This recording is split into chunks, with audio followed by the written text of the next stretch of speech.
그래서 오늘은 우리가 네 번째 시간으로 이제 두아디라 교회인데요. 두아디라는 소아시아 그 지역 중에서도 어떻게 보면 그 잘 알려지지 않은 지역이에요.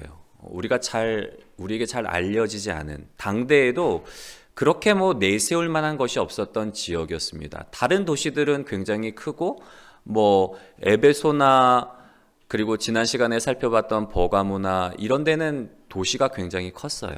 그리고 황제를 위한 신전을 유치할 정도로 뭐 경제력이나 어떤 종교적인 부분이나 여러 가지 면에서 내세울 것이 많았지만 두아디라 지역은 그렇게 크게 내세울 만한 것이 없는 그런 지역이었습니다.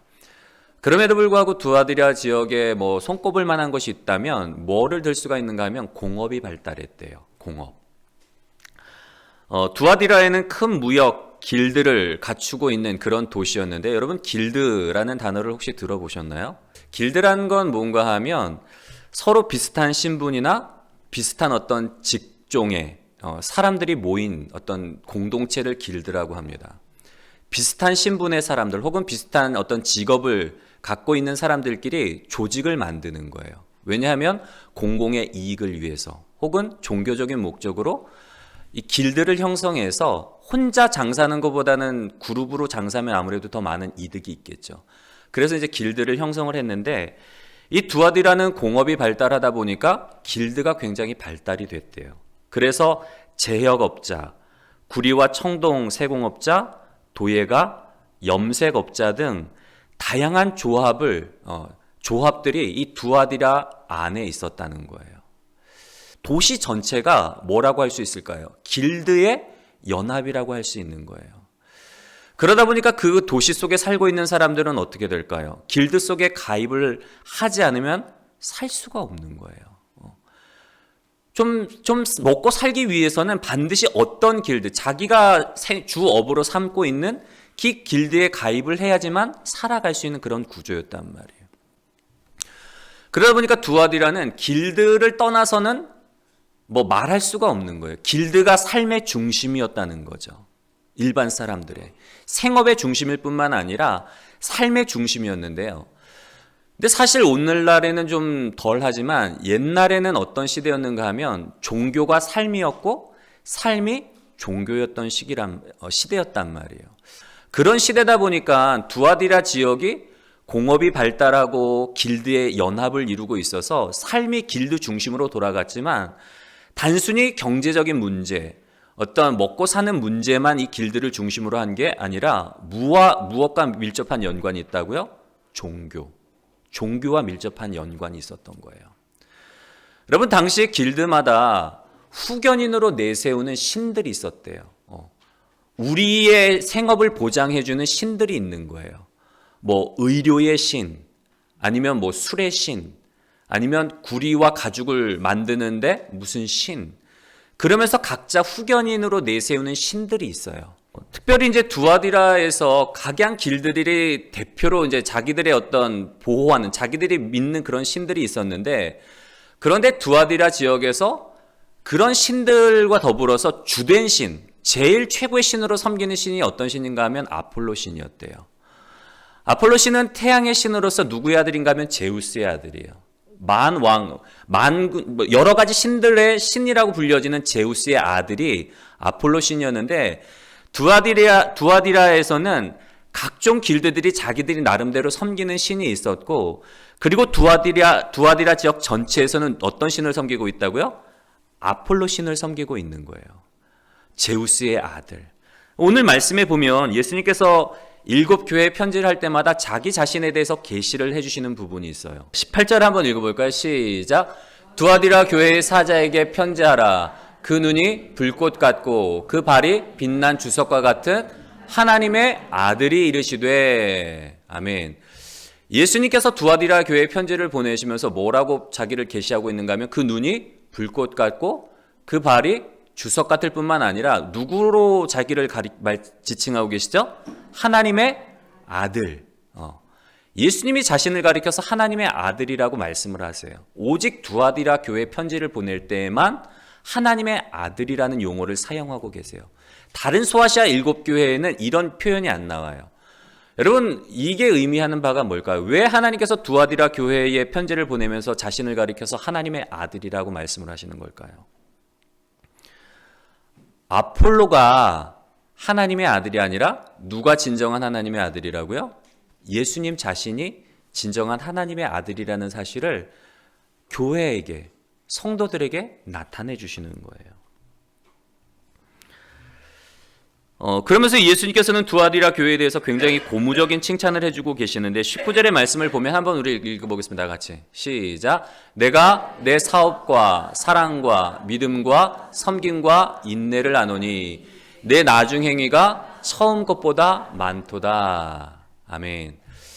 내가 내 사업과 이 단어 사업이라는 단어를 보면 원어로 표현하면은 행위들이래요. 내가 내 행위들을 아는데 그 행위들 안에 있는 덕목이 네 가지 행위들인 거예요. 사랑, 믿음, 섬김, 인내. 내가 내 행위를 아는데 이 네 가지 행위, 사랑과 믿음과 섬김과 인내가 어떻다고요? 나중 행위가 처음 것보다 많대요. 이 말은 뭔가 하면 두아디라 교회의 신앙이 처음보다 나중에 어떻게 됐다고요? 성장했다는 거예요. 사랑과 믿음과 섬김과 인내라는 부분에서 처음 예수님을 믿었을 때보다 신앙이 자랐다는 거예요. 여러분, 부모의 입장에서 아이를 키워보신 분들은 아실 거예요. 어릴 때 한번 여러분 자녀들을 떠올려 보세요. 다른 아이들에 비해서 얘가 말할 때가 됐는데 말하지 않으면 어떻죠? 근심이 돼요. 얘가 왜 이렇게 말을 못하는 걸까? 옆에 집 누구네 엄마 아들은 벌써 막 붙잡고 일어서는데 얘는 아직도 기고 있어요. 그러면 걱정이 돼요. 옆에 집 누구는 벌써 막 걷고 막 말도 잘하는데 우리 애는 아직도 똑같이 태어났는데 걷지도 못하고 말도 못하면 부모 입장에서 여러분 어때요? 걱정이 될까요? 아니면 아주 크게 될까요? 걱정을 해요. 얘가 잘 자랄까? 얘가 무슨 문제가 있는 건 아닐까? 그게 부모 입장에서 당연히 걱정한단 말이에요. 잘해야 되는데 잘하지 않는, 말해야 되는데 말하지 못하는, 일어서야 될 때가 됐는데 일어서지 못하는 자녀들을 보고 걱정을 한단 말이에요. 근데 반면에 우리 자녀들이 정말 잔병치레 없이 잘 먹고 잘 자고 잘 싸면 그거 하나만으로 그냥 기뻐요. 먹는 모습만 봐도 배가 부르더라고요. 저는 정말 그게 거짓말인 줄 알았어요. 자녀들이 먹는 모습만 봐도 내 배가 부르다는 그 말이 저는 정말 거짓말인 줄 알았어요. 아니 내가 먹지 않았는데 어떻게 내 배가 불러. 근데 자녀를 낳아보니까 정말 그 말이 맞더라고요. 그냥 아이들이 그냥 맛있게 먹어주고 잘 먹어주면 그걸로 인해서 배가 부르고 그걸로 인해 기쁘고 감사해요. 여러분 그게 부모의 마음이란 말이에요. 오늘 두아디라 교회를 향해서 예수님의 마음이 그 마음인 거예요. 내가 내 행위들을 아는데 내 사랑과 믿음과 섬김과 인내가 처음보다 나중에 더 많아졌다는 거야. 너 지금 잘하고 있어. 너 지금 신앙생활 잘하고 있어. 예수님이 그 모습을 보고 칭찬해주고 계신 거예요. 그런 면에서 두아디라 교회는 예수님의 기쁨이 되는 교회였는데 그런데도 불구하고 예수님께서는 그 교회에 대해서 뭐 하시죠? 책망할 것이 있다고 말씀을 하세요. 20절의 말씀을 한번 볼까요? 20절의 말씀을 보면 우리 함께 읽겠습니다. 시작. 그러나 내게 책망할 일이 있노라. 자칭 선지자라 하는 여자 이세벨을 내가 용납함이니 그가 내 종들을 가르쳐 꿰어 행음하게 하고 우상의 제물을 먹게 하는도다. 아멘. 여러분 지난 시간에 버가모 교회에 대해서 우리가 말씀을 살펴볼 때에도 이 동일한 문제가 있었어요. 행음의 문제와 우상의 제물을 먹는 문제에 대해서 동일한 문제에 대해서 예수님이 지적을 하고 계신데 오늘 버가모 교회에 대해서도 그렇게 지적을 하셨고 오늘 두아디라 교회에 대해서도 동일하게 지적을 하고 계세요. 그런데 오늘 말씀에서는 특별히 한 가지를 더 지적을 하시죠. 20절의 말씀을 보면 자칭 선지자라 하는 여자 이세벨을 내가 용납함이니 음행의 문제와 우상의 제물을 먹는 문제와 더불어서 한 가지 더 책망하시는 게 뭔가 하면 자칭 선지자라고 여기는 이세벨이라는 여자를 내가 지금 용납하고 있다는 거예요. 그 여자, 아마 이 여자에 대해서는 자세하게 기록되어 있지는 않지만 우리가 추측해 볼 수 있는 건 뭔가 하면 나름대로 영향력이 있는 인물이었던 거예요. 아마 경제적으로 부자였기 때문에 교회 안에서 뭐 많이 섬기기도 하고 많이 어떤 영향력을 미쳤던 것 같은데, 문제는 뭔가 하면 선한 영향력이 아니라 좋지 못한 영향력이었던 거예요. 사람들을 꾀어서 사람들로 하여금 행음하게 하고 우상의 재물을 먹게 함으로 범죄케 하는 그런 여인을 교회 안에서 그대로 용납하고 있음에 대해서 예수님께서 지적을 하고 계신 거예요. 여러분, 오늘 우리가 이제 지난 시간에는 좀 자세히 살펴보지 않았지만 우상의 제물에 대한 부분을 좀 살펴보려고 합니다. 여러분, 우리가 우상의 제물 하면 언뜻 떠오르는 게 뭐죠? 제사를 떠올린단 말이에요. 제사 앞에 드린 음식을 떠올리기 쉽지만 그것만이 아니었어요. 단순히 제사 앞에 드린 음식이라면 우리가 거부할 수 있겠죠. 우리가 집에서 이제 아직 제사 드리는 분들은 절 안 하시잖아요. 신앙의 양심을 가지고 우리 눈에 보이는 것들에 대해서는 우리가 분명히 거부할 수 있단 말이에요. 근데 단순히 우상의 제물이라는 게 제사와만 연관되는 게 아니라 아까 뭘 말씀을 드렸죠? 길드. 두아디라는 길드 중심으로 생활이 이루어지고 삶과 종교가 밀접하게 연관이 있다 보니까 단순히 경제적인 공동체뿐만 아니라 종교적인 공동체였단 말이에요. 길드에 속한 사람들의 친목과 그리고 화합을 위해서 뭘 했다고요? 축제를 벌인 거예요. 자기들이 믿고 있는 신이라고 생각하는, 자기들의 후견이 되어주는 신들을 위한 그들의 어떤 은혜와 그들의 은덕을 기리는 축제를 벌이는데, 여러분, 축제하면 어떤 단어가 떠오르시나요? 사람? 화려함. 예, 축제하면 화려함이 또 떠오르고, 또 뭐 떠오르죠? 축제하면 먹고 마시는 거, 술, 음식, 춤, 즐거움. 여러분, 축제하면 떠오르는 것들이 그런 이미지들이란 말이에요. 제가 젊었을 때, 청년 때 배낭여행을 유럽으로 갔던 적이 있었는데, 그때 이제 우연히 그 시기가 맞아서 독일의 뮌헨에서 열리는 옥토버 페스티벌을 참가했던 적이 있습니다.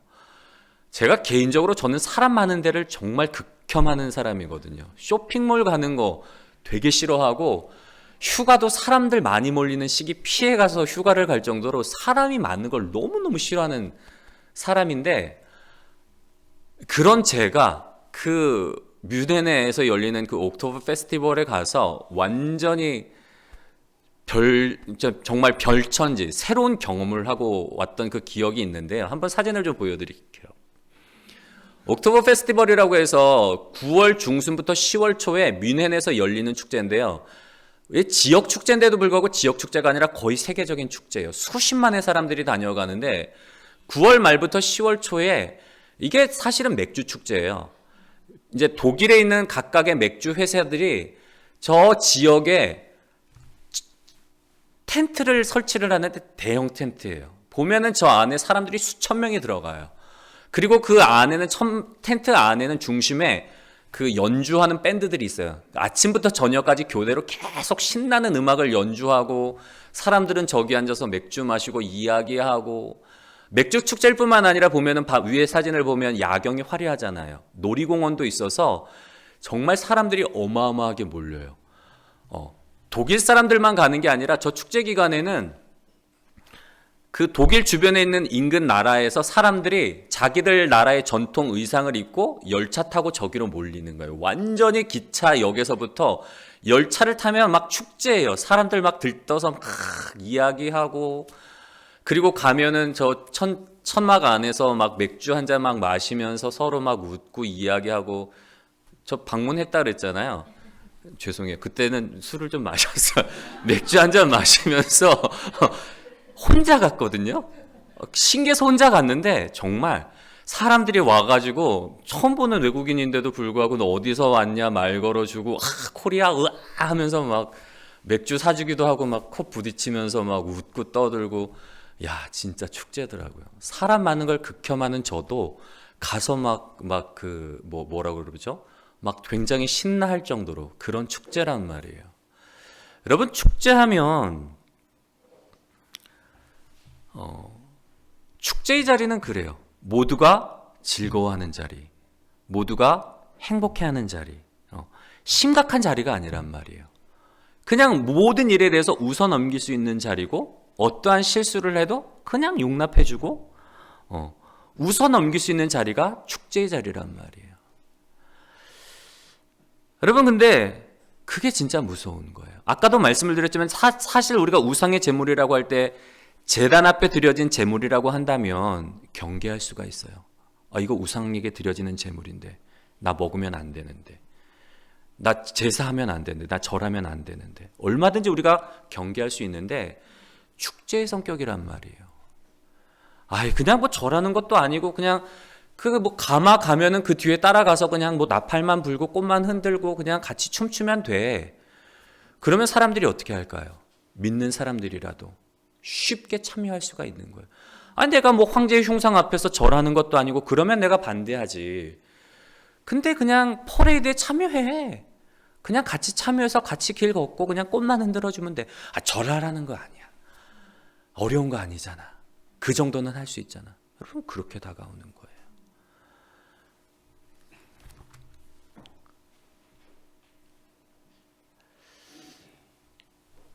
여러분, 독 중에 비소라는 독이 있대요.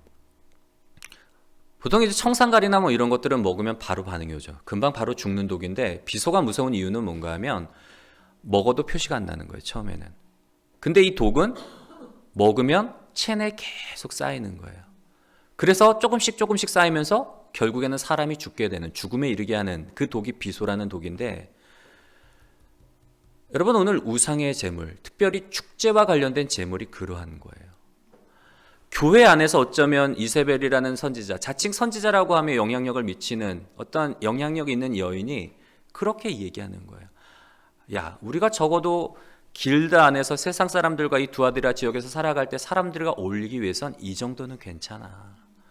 우리가 뭐 크게 하나님 앞에 범죄하는 것도 아니고 그냥 퍼레이드에 참여하는 건데 이 정도는 괜찮아 하면서 부추기는 거예요. 근데 그게 하나님 보시기에는 어떻다고, 예수님 보시기에는 어떻다고요? 우상의 제물을 먹는 거고 영적으로 간음을 하는 거라는 거예요. 여러분, 핍박보다 더 무섭고 우리가 경계해야 될 것은 뭔가 하면 축제를 가장한, 우리에게 기쁨을 주고 우리에게 즐거움을 주고 우리에게 행복을 주고 그런 것들을 통해 들어오는 이방의 요소들을, 우상의 요소들을 경계해야 되는 거예요. 오늘날에는 여러분, 우리가 어떤 게 있을 수 있을까요? 사진 한 장 보여드릴까요? 뭐죠? 할로윈 데이. 여러분, 이 할로윈 데이가 원래는 켈트족, 그 아일랜드 영국 지역에 사는 켈트족들의 어떤 전통에서 유래가 됐는데, 샴하인이라고 죽음의 신, 켈트족들이 죽음의 신이라고 여기는 그 샴하인 축제예요. 켈트족은 1년에 4번 정도를 축제를 벌였다고 하는데, 그 축제 중에서 어떻게 보면 가장 큰 축제 중에 하나가 샴하인 축제예요. 11월이 되는 해 전에 11월 1일을 이 켈트족은 새해, 겨울이 시작되는 그 11월 1일을 새해로 봤는데, 11월 1일에 전 12월 31일에는 죽음의 어떤 그 세계의 문이 열리고 거기서 죽은 영혼들이 올라온다고 생각을 했대요. 샤마인 아래에 있었던 그 귀신들, 홀령들, 뭐 그런 영혼들이, 죽은 영혼들이 올라오는 날이기 때문에, 축제를 앞두고 올라오기 때문에 그때가 되면 사람들이 그 귀신으로부터 피해를 당하지 않도록 이상한 형상을 하는 거예요. 귀신의 형상을 하고 귀신처럼 막 회개망측한 그런 어떤 모양을 취하고, 그리고 그 죽음의 신에게 제사를, 심지어는 사람까지 제사를 드리는 그런 축제가 샤마인 축제, 켈트족의 축제였는데, 이게 카톨릭 이제 그 전례가 되면서 이 전통이 미국으로 넘어가면서 오늘날에 이런 할로윈 데이가 됐다는 거예요. 아일랜드에서 미국으로 이민 갔던 사람들의 이 축제를 이어가면서 이 할로윈 축제가 이제 뭐 미국으로 건너가게 됐는데, 할로윈 축제가 오늘날처럼 이렇게 성행하게 된 거는 20세기 초반이라는 거예요. 여러분, 근데 할로윈 축제 미국의 축제만이 아니라 오늘 우리나라에도 있잖아요. 이태원 참사도 결국에는 이 할로윈 데이 때 일어난 거고, 문제는 뭔가 하면 어린이집에서부터, 우리나라 축제도 아닌데 어린이집에서 할로윈 데이가 되면 아이들 뭐 옷 코스튬 입히게 하고 뭐 사탕 나눠주고 이런 것들을 어린이집에서부터 하고 있는 거예요. 이 축제가 결코 성사적인 축제가 아니란 말이에요, 여러분. 축제 안에 이방적인 요소, 우상의 요소들이 있음에도 불구하고 심각하게 생각을 안 하는 거예요. 심지어는 크리스찬들도. 문제는 뭔가 하면 어려서부터 아이들이 이런 축제들에 대해서 노출이 되면 커서도 아까 사진을 보여드렸지만 어린아이들의 사진이 있었고 청년들의 사진이 있단 말이에요. 여러분 사진 보세요. 찡그리는 아이들이 있나요? 다 행복해 하잖아요. 축제라고 생각을 하니까 아이들이 그냥 즐거워해요. 그러면서 성인이 되어서 여전히 그런 축제에 빠져요. 오히려 그런 축제, 야 이거 성사적이지 않아, 가지마. 그러면 아이들이 이상한 꼰대처럼 취급을 해요. 아니 어떻게 기독교는 저렇게 수용성이 없어, 관용성이 없어, 왜 이렇게 보수적이야, 이거 그냥 축제인데. 그러면 그게 세상의 반응이란 말이에요. 여러분 오늘 말씀을 통해서 우리가 기독교인으로서 세상의 축제나 잔치들을 어떻게 바라볼 것인가에 대해서 우리가 좀 진지하게 고민을 해야 돼요. 사람들이 함께 즐거워하고 행복해하는 자리니까 우리도 그냥 같이 어울리면서 보내자. 오히려 세상 사람들과 좀 융화되면서 세상 사람들에게 전도할 수 있는 기회로 삼을 수 있지 않겠어? 우리 그렇게 생각할 수도 있단 말이에요. 근데 그렇지 않다는 거예요. 여러분 마약이나 술, 담배가 위험한 이유가 뭘까요? 중독성이에요. 처음에는 내가 주인인 것 같죠. 내가 얼마든지 컨트롤할 수 있을 것 같아요. 마약, 술, 담배 얼마든지 내가 컨트롤할 수 있을 것 같아요. 근데 문제는 뭐예요? 그것에 빠져들면 나중에는 내가 주인이 아니라 내가 노예가 되는 거예요. 끊을 수 없어요. 내 의지로 끊을 수 없단 말이에요. 노예가 된단 말이에요. 여러분 할로윈 데이에서 제가 살펴를 봤지만 할로윈뿐만 아니라 또 뭐가 있을 수 있을까요? 동성애의 문제가 있어요. 오늘 예수님께서는 교회 내에 있는 자칭 선지자로 칭하는 이세벨과 같은 여인에 대해서 심판의 말씀을 분명히 하고 계세요.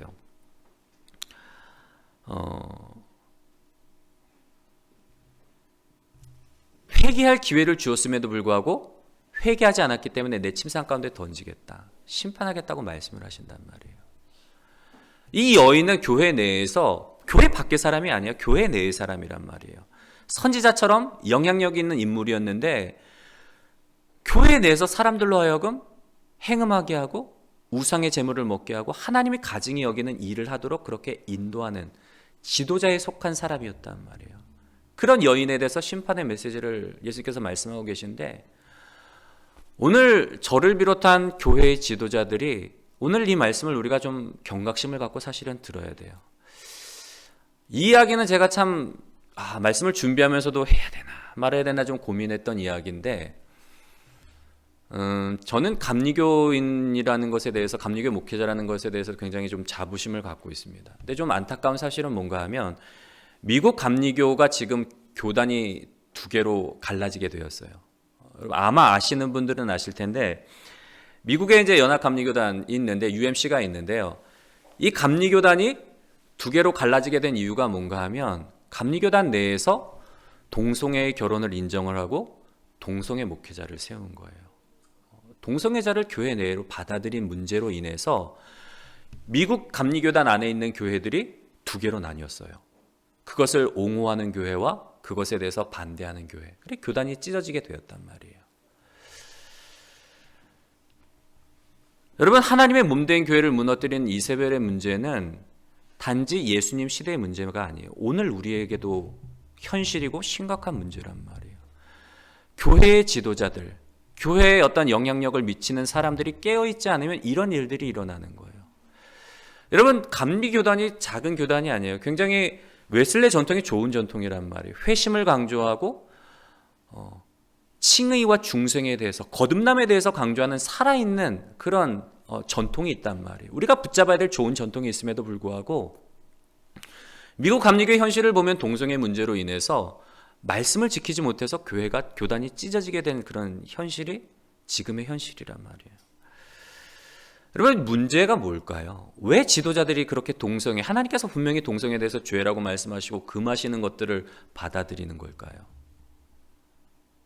너무 인간 중심적인 거예요. 인본주의. 야, 저 사람들도 영혼 아니냐? 저 사람들도 긍휼이 필요하고 저 사람들에게도 복음이 필요하지 않냐? 우리가 저 사람들의 입장에서 다가가자. 되게 인간적으로 하나님의 말씀을 해석하고 인간적으로 하나님의 말씀을 무너뜨리는 거예요. 그러다 보니까 하나님이 금하시는 것에 대해서도 인간적으로 해석하고 인간적으로 타협점을 찾는 그 문제가 오늘 현실에서도 일어나고 있는 거예요. 사람의 생각으로 하나님의 뜻을 거스르는 일을 지금 교회 지도자들이 하고 있는 거죠. 여러분, 하나님이 말씀하실 때 죄라고 말씀하시는 게 죄예요. 하나님이 말씀하신 것에 대해서 우리는 왈가왈부할 수 없어요. 지키라고 하신 것에 대해서는 지키고 금하신 것에 대해서는 금하는 게 참된 신앙이란 말이에요. 예수님께서는 잘못된 가르침을 교회 내에서 전하는 이세벨을 포함해서 다른 두 부류의 사람들에 대해서도 심판의 말씀을 전하세요. 22절의 말씀을 보면 한번 읽어볼까요? 22절의 말씀 시작. 볼지어다 내가 그를 침상에 던질 터이요 또 그와 간음하는 자들도 만일 그의 행위를 회개하지 아니하면 큰 환난 가운데 던지고. 이세벨이라는 잘못된 지도자, 거짓 선지자도 심판받을 뿐만 아니라 그와 간음하는 자들, 회개하지 않으면 그들도 환난 가운데 던지게 될 것이라고 말씀을 하세요. 근데 간음한 사람들은 가능성이 있는 사람들이에요. 왜냐하면 회개하면 돌이키기 때문에. 이 사람들은 쉽게 말하면 단순 가담자예요. 뭣도 잘 모르고 그냥 죄가 아니라니까, 같이 참여해도 된다니까 아무 생각 없이 참석한 사람들. 근데 죄인 줄 알면 회개하라는 거예요.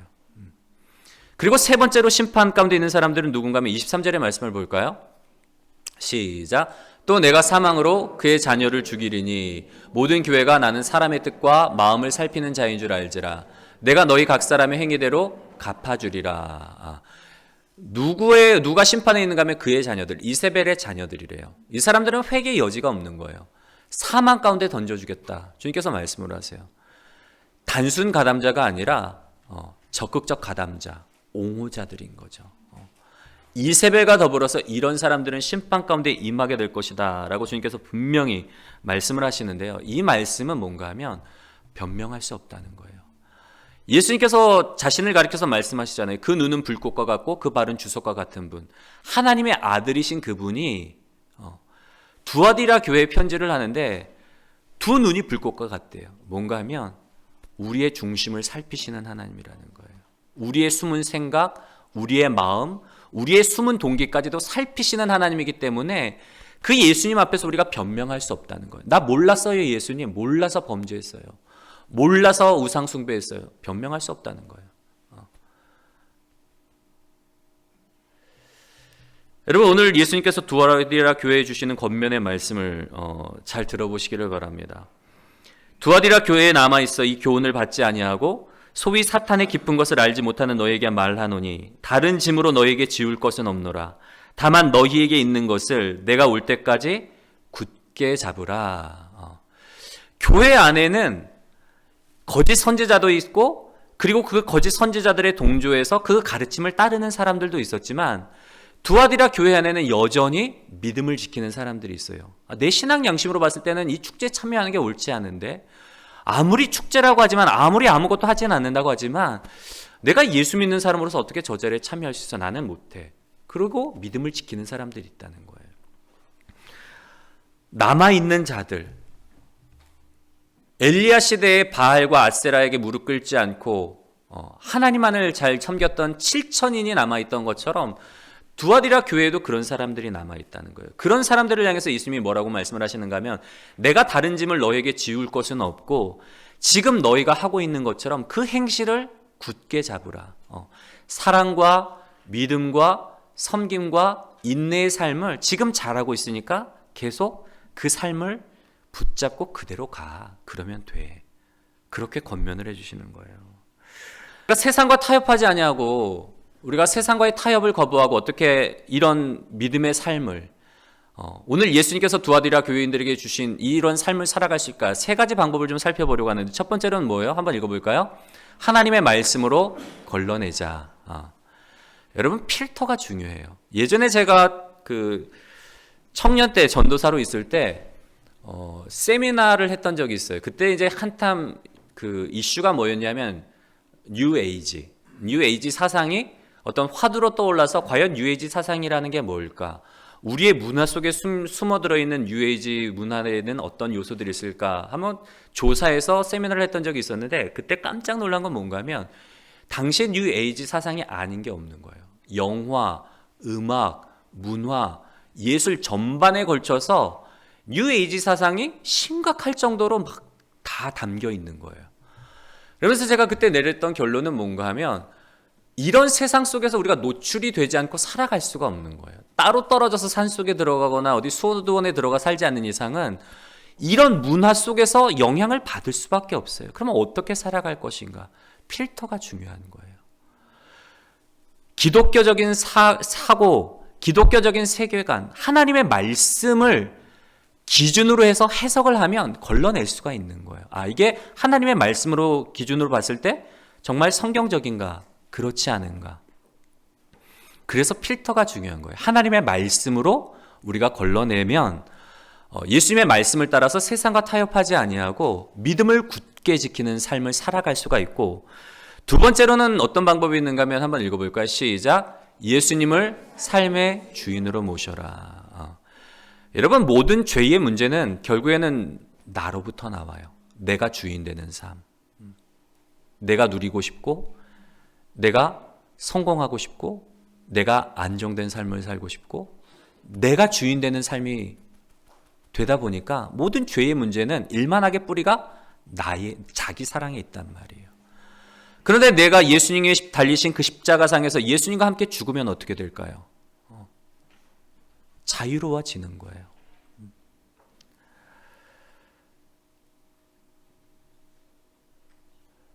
여러분, 우리가 날마다 우리의 자아를 예수님과 함께 십자가에 못 박고, 정말 고전 소설에 그런 소설이 있잖아요. 예수님이라면 어떻게 할 것인가? 예수님이라면 어떻게 하실까? 무엇을 하든지 간에 내 생각, 내 뜻이 아닌 예수님 뜻을 구하는 거예요. 왜냐하면 내가 예수님과 함께 십자가에 못 박혀 죽었기 때문에 더 이상 이제는 내가 사는 것이 아니고 예수 그리스도를 믿는 믿음 안에서 내가 사는 것이기 때문에 예수님이라면 어떻게 하실까? 그런 생각을 가지고 살아간다면 우리가 세상의 유혹에 타협하지 아니하고 믿음의 삶을 굳게 지킬 수가 있고요. 마지막 세 번째로 한번 읽어보겠습니다. 시작. 때로는 믿음으로 과감히 포기하라. 여러분, 우리가 보통 믿음하면 좋아하는 말씀들이 이거죠. 믿음은 바라는 것들이 실상이요 보지 못하는 것들의 증거니. 할 수 있거든이 무슨 말이냐? 믿는 자에게 능치 못함이 없느니라.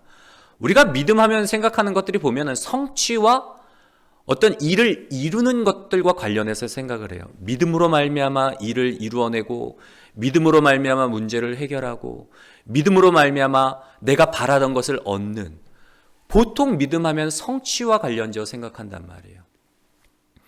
근데 바울의 이야기를, 바울의 권면을 한번 떠올려 보세요, 여러분. 우상의 제물의 문제로 인해서 고민하는 교회 가운데 뭐라고 바울이 이야기를 하는가 하면 모든 것이 가하지만 모든 것이 유익하지는 않다는 거예요. 바울은 누구보다도 성령 안에서 자유함을 가진 사람이에요. 우상의 제물로 인해서 교회 안에 논쟁이 일어날 때에 어떤 사람들은 우상의 제물을 먹는 사람들을 비난해요. 어떻게 우상 앞에 차려진 음식을 먹을 수 있어? 신앙인이라고 하면서. 한쪽에서는 그렇게 정죄하고 다른 한쪽에서는 세상에 우상은 없는데 너희가 믿음이 없는 거지. 이거 그냥 음식일 뿐이야. 그러고 논쟁이 일어날 때에 바울이 정리를 해준단 말이에요. 믿음으로 하라는 거예요. 나는 믿음이 있어서 먹을 수 있지만 성령 안에서 자유함이 있어서 모든 것들을 해석할 수가 있고 모든 것을 누릴 수 있지만 모든 것이 나에게 있어서 가능하지만 그런데 모든 것이 다 유익한 것은 아니라는 거예요. 그래서 때로는 이방인에게는 이방인처럼 믿음이 연약한 자들에게는 믿음이 연약한 자처럼 그들을 위해서 희생하고 포기하라는 거예요. 만약에 형제가 믿음이 없는 사람이 내가 우상의 제물을 먹는 모습을 보고 실족하면 덕이 안 되잖아요. 사랑하는 게 아니잖아요. 그러니까 포기하라는 거예요. 여러분, 우리가 살아가면서 때로는 믿음으로 뭐 하라고요? 포기하라는 거예요. 단순히 믿음으로 말미암아 성취하고 이룰 뿐만 아니라 내가 믿기 때문에 예수님이 나의 삶의 주인이시기 때문에 때로는 믿음으로 말미암아 나의 즐거움을, 나의 기쁨을 포기할 때 우리가 세상에 아니면 우상에 그리고 자기의 종이 노예가 아닌 진정으로 예수 그리스도 안에서 자유자의 삶을 살 수 있다는 것 좀 기억하셨으면 좋겠고요. 특별히 오늘 우리가 이제 어린이 주일을 맞아서 우리가 이제 말씀을 생각하며 좀 기도할 텐데요. 먼저는 우리 자신들을 위해서 좀 기도했으면 좋겠습니다. 하나님, 세상과 타협하지 아니하고 말씀을 통해서 분별하며 정말 하나님이 기뻐하시는 그런 믿음의 길을 걸어가는 사람들이 되게 하여 주시옵소서. 그리고 우리가 어린이집 주일을 맞아서 특별히 우리 자녀들, 어려서부터 우리 자녀들이 이런 우상적인 요새, 할로윈 같은 너무나 이런 요소들에 많이 노출이 되어 있는데 교육이 주는 영향이 너무 커요, 여러분. 오늘날 학교에서 이런 가르침들을 받고 자라다 보니까 우리의 자녀들이 신앙으로부터 하나님으로부터 점점 멀어지고 있습니다. 그래서 교육 가운데 정말 변화가 일어나게 하시고 우리의 자녀들이 어려서부터 말씀을 먹고 자라는 하나님과 동행하는 평생 주님을 떠나지 아니하는 어려서부터 하나님을 만나고 경험함으로 인해서 평생 주를 떠나지 아니하는 자녀들이 될 수 있도록 우리의 자녀들을 위해서도 함께 기도하는 시간 좀 가졌으면 좋겠습니다.